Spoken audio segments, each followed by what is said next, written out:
the light's on. So see the little light? There's a little lightning symbol there.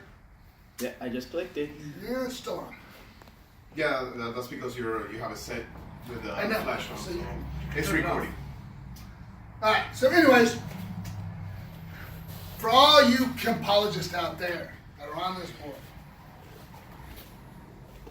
I'm throwing this out here because obviously some of you haven't discovered enough truth to really say you know what truth is.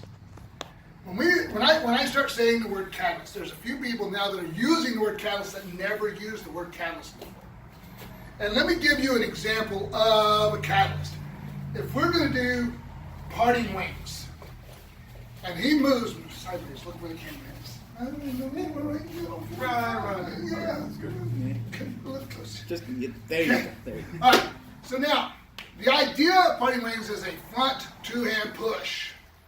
I go to push, and he moves. Okay? Now, do it like you mean it. Do that first move like you mean it. Ah! Now, he does this. Now, if you look, it looks like, oh, yeah, he's ready for action. And he probably is. Do your next motion. Next motion.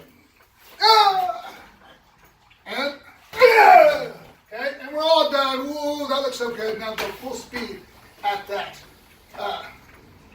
That first step without contact. Okay? Go full speed without contact. Go. I can't believe. Go full speed throughout the whole technique. Yes. Oh, okay. Yeah. See, this was not pre-programmed or prearranged. Obviously. Yeah. Go. Yes.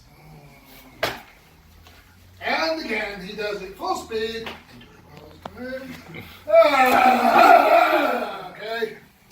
Now, that looks really weak. I can't help laughing. Okay. Now, I'm going to show you what the first move looks like with a catalyst. What really motivates me to move into an act or a technique in an ideal phase. Come a little bit closer, please. Okay? It's not this, which is the visual stimulus or catalyst. It's the physical catalyst, not the oral catalyst, but the physical catalyst that forces us to move into action. That's what does it. Yeah. I'm going to scream. All right, first move. Now, if you'll notice, I'm a little bit more involved because he let me push into this. That, in turn, is going to move more into that next strike. One. Okay. And 2, 3. Yes. Okay. Thank God you got better sticks. So, now, we have to move back because that's what it's forcing us to.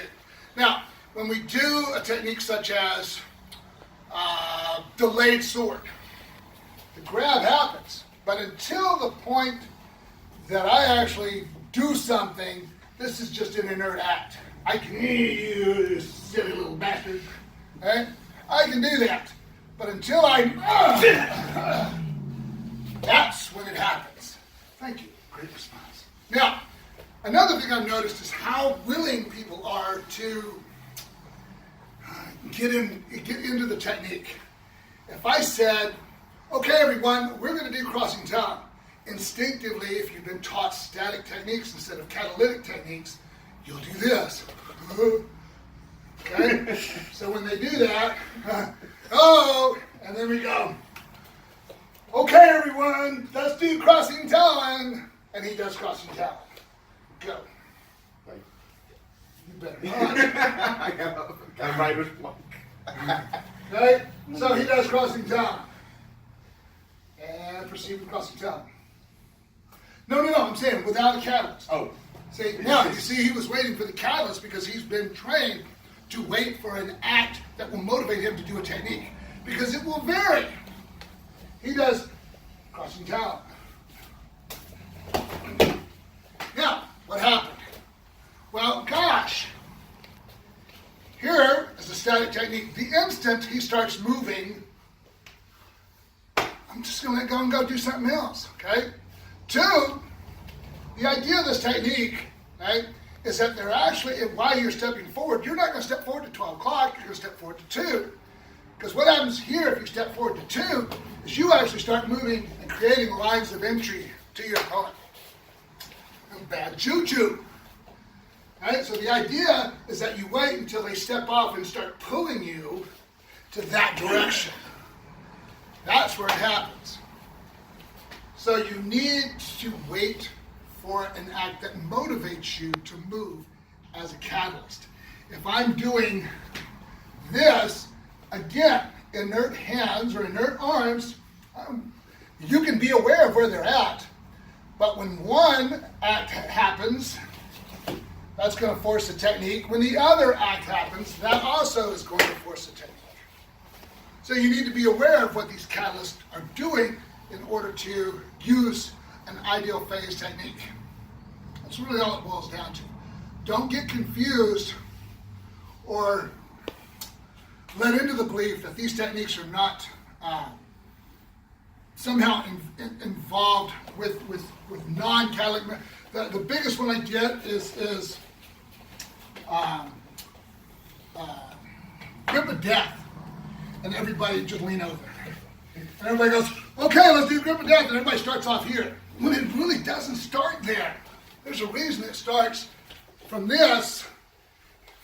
Okay? And now, right now, I've actually altered it in order to confuse him to see which one he does. Right? As I do this, and he did the wrong one. No. Hey. Contact is what?